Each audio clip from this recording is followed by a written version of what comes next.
The Real Mccoys, starring Walter Brennan, created by Irving Pincus. Want you to meet the family known as the Real Mccoys. That's Grandpappy Amos, the head of the clan. He roars like a lion, but he's gentle as a lamb. And now here's Luke, who beams with joy since he's made Kate Mrs. Luke McCoy.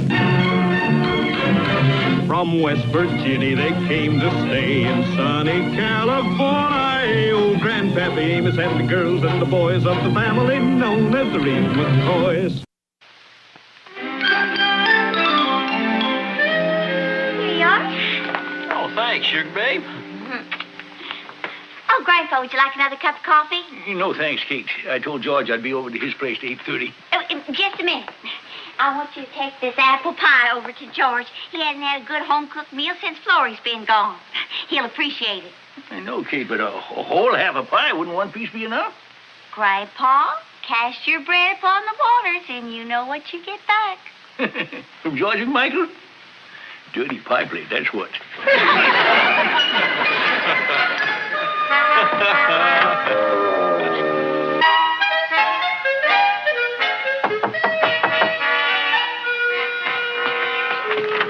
Hi, Amos. Hi, George. What you got there? Oh, a piece of home-baked pie, Kate, sent over to you. Oh, boy. What kind? I think it's apple. She didn't say. Heat it up in the oven, and we'll have it with coffee later, huh?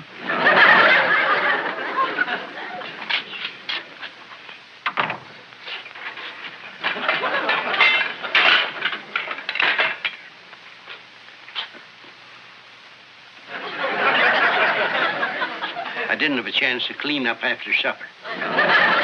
Well, who'd you have to supper? The National Guard? Well, I wasn't expecting no company, Amos. You weren't expecting the Board of Health neither, was you?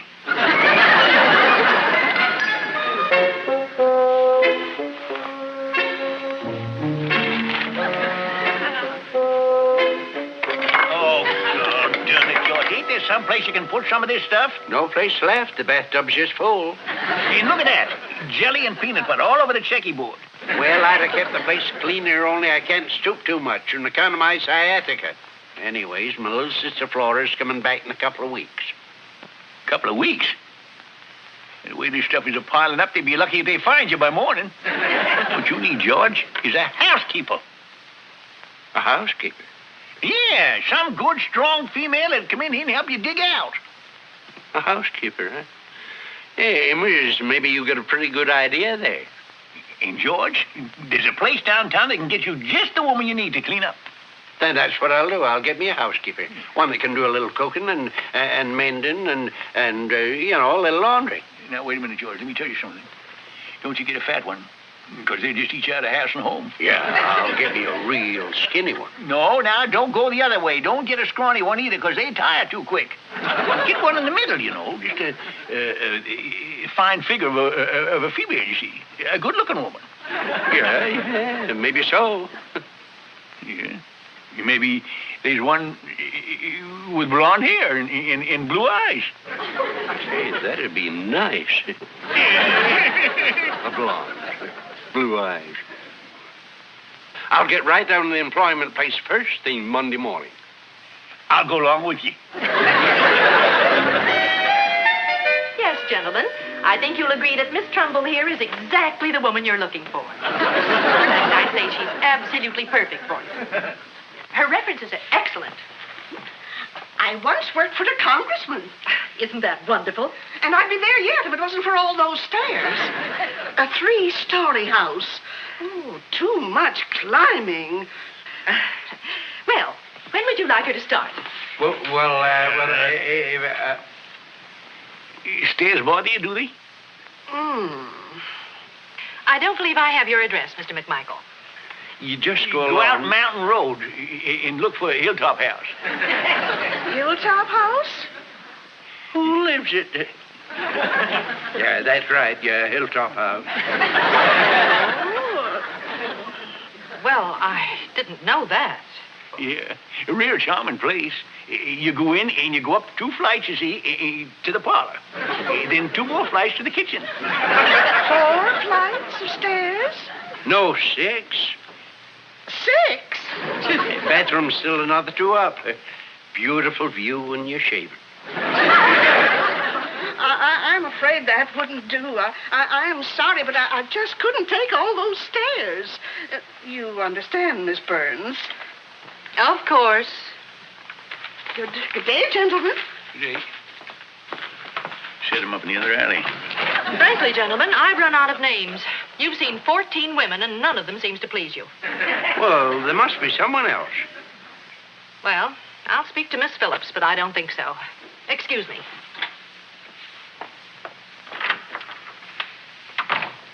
That was a close one. You gotta keep on your toes, George. Hilltop House. Oh, that was a beauty. Pardon me. Is Miss Burns here? I had an appointment to see her at 11. Have a seat. Take your pick. Thank you.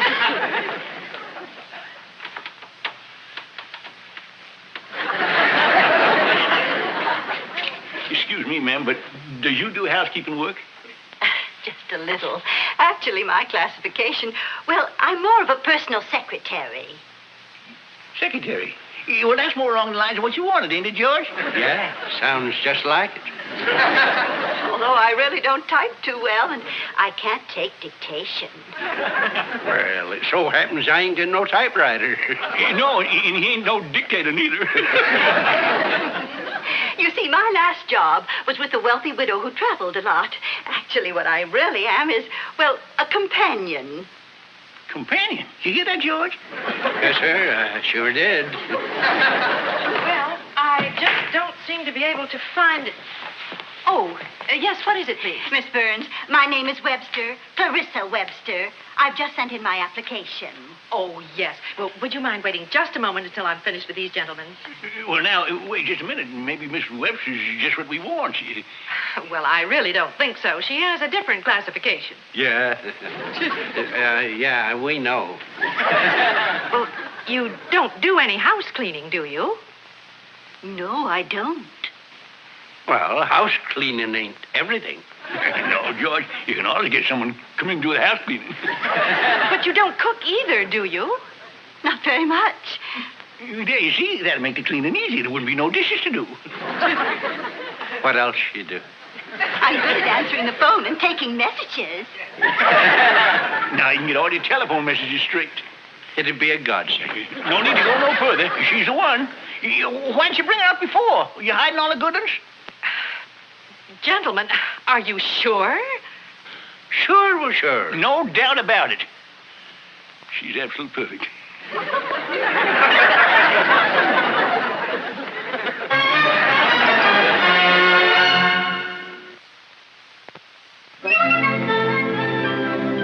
Hassie, little Luke, wash up now. Supper's almost on the table.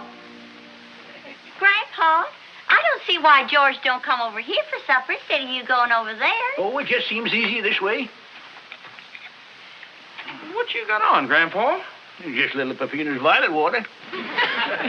Well, ain't you kind of gussied up just to have supper with George? Well, I just happen to be the type that takes a little pride in his personal appearance. See you later. Have a good time. I'm going to try.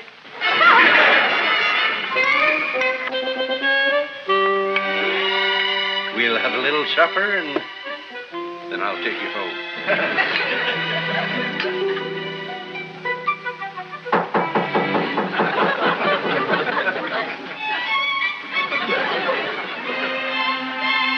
Excuse me.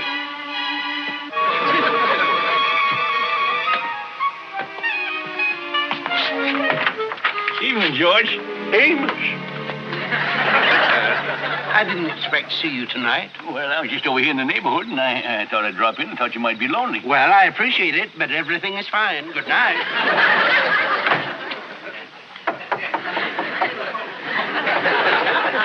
What is it, Amos? George, I thought maybe we'd have a game or two of checkies. No checks tonight, Amos. I'm having to buy the supper, and I'm going to call it a day. Well, there's just one other thing.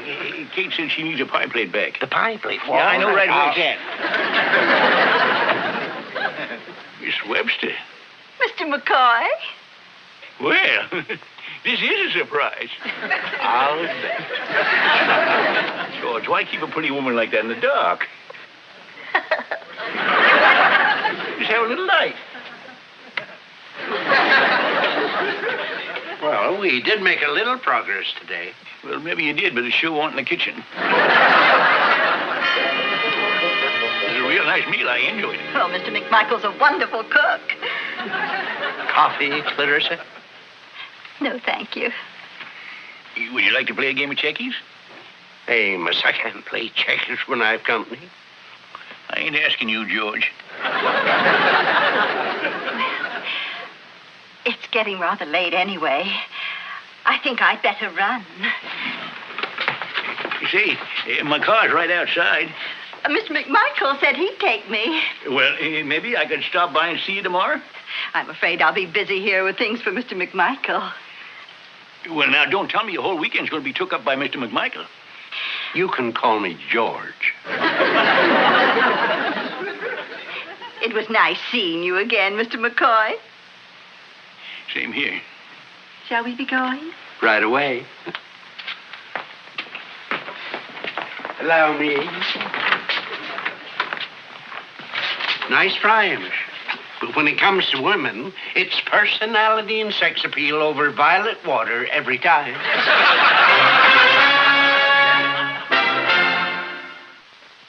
Any chance you'd be going to George's place today? No, I ain't going over. Ah, well, maybe I better. This sprayer doesn't work. I thought we might borrow his. Well, you can go over if you want it, but if you take my advice, the least you have to do with George McMichael, the better. Say, what's been wrong between you two this last couple of weeks? Ain't me, it's him. He's got so darned uppity now, he's got help on the place. Ain't got no time for his old friends. He just wants to sit around and be waited on hand and foot. I think I will drop over. I always wanted to see what it was like for a fella to be living in the lap of luxury.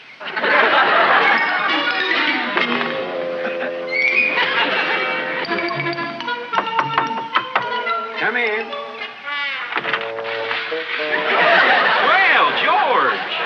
Stay right where you are. Don't go tracking up my clean floor. Oh, yeah. You'll wake up Clarissa.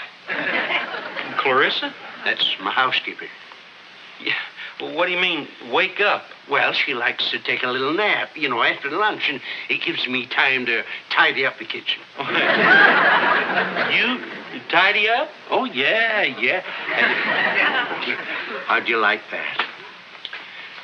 Clarissa's chocolate bonbons. I forgot to put them back in the icebox. See, they melt in the heat, and the icebox keeps them fresher tasting. Yeah, well, it's a little warm in here. Oh, that's the oven. I got a chocolate cake baking. Well, look, what brought you here? Oh, well, I was wondering if I could borrow your tree sprayer. But as I was driving up just now, I noticed your trees need a little work, too, so I expect you'll be using it. No, you can have it. I won't use it today, and tomorrow's Thursday. That's my day at the supermarket. Well, thanks, George. Don't mention it, and if you'll excuse me now, I haven't time to gossip. I got to vacuum the living room. Oh, my sciatic. George, are you sure you ought to be doing all these things? Well, you see, it's got to be done. You see, Clarissa's having some friends over here this afternoon, and I want the place to look nice for her. You want it to look nice for her? Yeah. You see, her friends are giving her a shower. Well, don't she do nothing for herself? You don't understand. Clarissa is having an engagement shower. Oh, engagement. Well, you mean she's getting married? Yes, sir. Clarissa has done me the great honor of agreeing to become my wife. His wife? It just don't seem possible. Well, it does to me. I seen it coming. His own fault. That fool George, he don't know the first thing about handling women. Well, what are we going to do about it? What are we going to do about it? We ain't going to do nothing about it. You leave him get married. Serve him right. Running off with the first woman that comes along. After me giving him the best years of my life. Leave him go. Well, Grandpa, don't you think you ought to at least talk to him? Now, look, if he's aching for a wedding, it's his funeral. I ain't gonna do nothing about it. I wash my hands of the whole affair. I ain't gonna lift a finger or say a word. And I'm going right over there and tell him.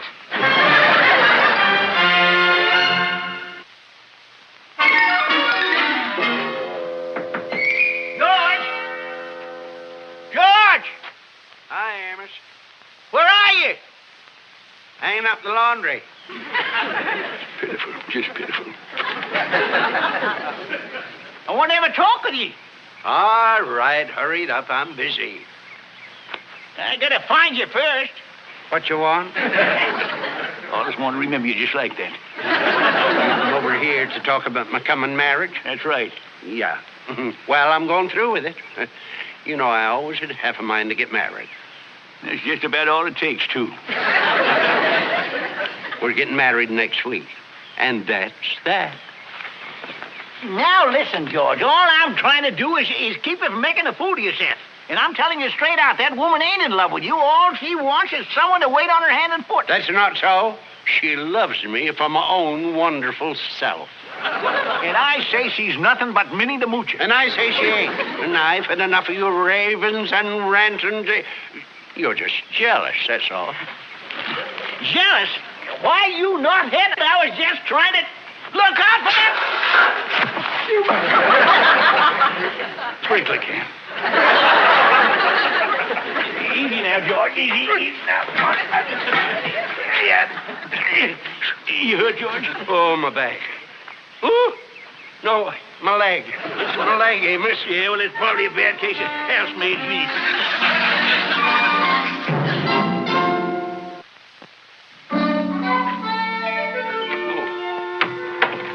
How is he, Doc? Nothing serious, huh? No, nothing to worry about. His sciatica's acting up. Main thing is he seems to be completely exhausted. Well, I don't wonder at that. He needs complete rest for a few days and he'll be good as new. Just a few days, huh? I don't want him to do a thing but lie on that bed. Good thing he has a housekeeper.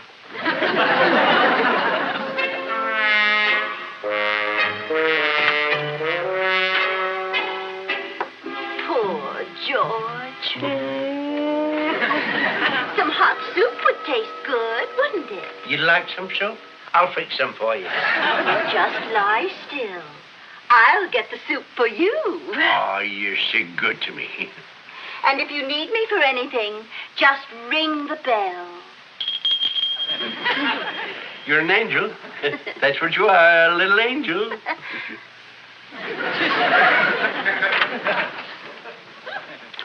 See, Amos, what did I tell you? She's perfect. Just perfect. Oh, Amos, what did the doc say? Oh, he said a few days rest, he'd be as good as new. I thought so. You can't keep a good man down. Say, Amos, did you notice how worried Clarissa was about me? And how she loves to take care of me and everything? Look, a little bell and everything. Oh, I get a lot to be thankful for. There's only one woman like her in a million. Well, that's something we all got to be thankful for. How do you turn the stove on? I'll show you, sweetheart. No, I'll show him.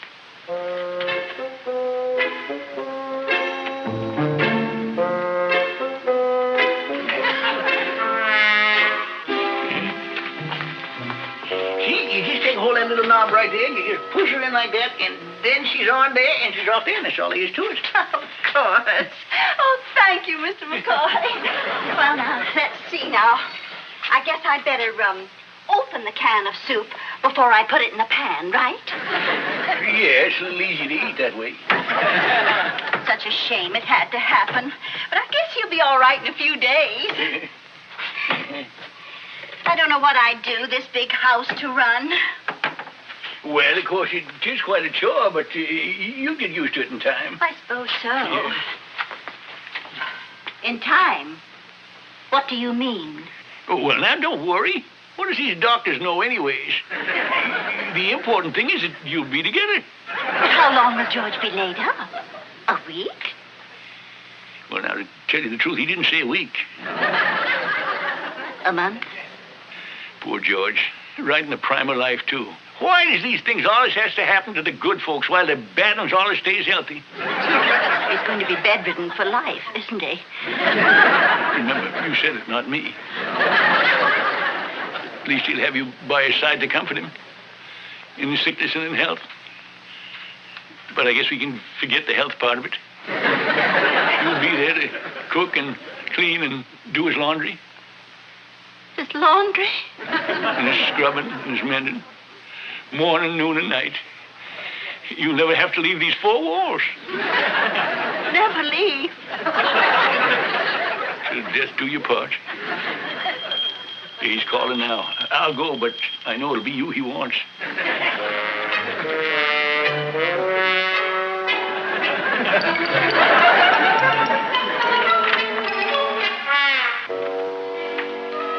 Sweetheart, I've been thinking that after we get married... Oh, shoot. Anything I can get for you, George? No, there's nothing you can do for me, Amos. My little sweetie can take care of me just fine. Waits on me hand and foot. All I do is ring the little bell.